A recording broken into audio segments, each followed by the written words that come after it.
Kambodža. Igal juhul, nagu te näete, ma olen nüüd kohal.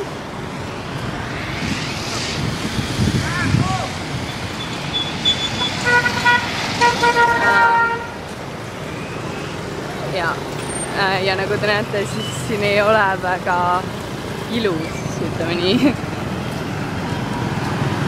Aga lahe on küll ja väga teistmoodi, seda lihtsalt ei anna kuidagi kirjeldada. Ma käisin Turul, mis oli lahe, aga mitte kuigi suur, nagu ükski asi, siis see on tõesti mega väike linn ja ma lugesin nüüd kõik valgusfoorid kokku, neid on täpselt 4. Ja kõik on kaardil ära märgitud. Kõik on meeletult lihtsalt uskumatu. Ma ei tea, kas ma olengi nüüd idioot, aga igal juhul ma ei tunne siin tõesti mingit ohtu. Või noh, nüüd oleks naljakas, kui keegi mu iPodi ära rabaks.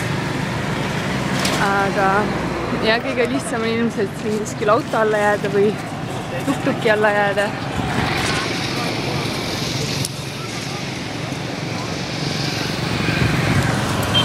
Aga üldiselt olen ma super rahul, et ma tulin.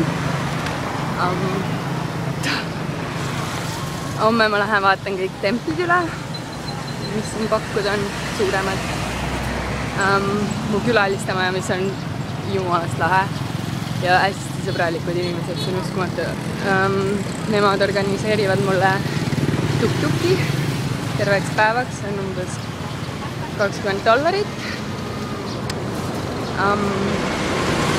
Ja oma 3. päeval ma lähen hobumatkale maakohtadesse.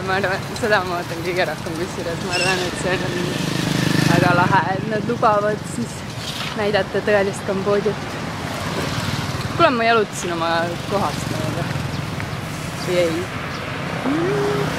Okei, ma olen eksinud.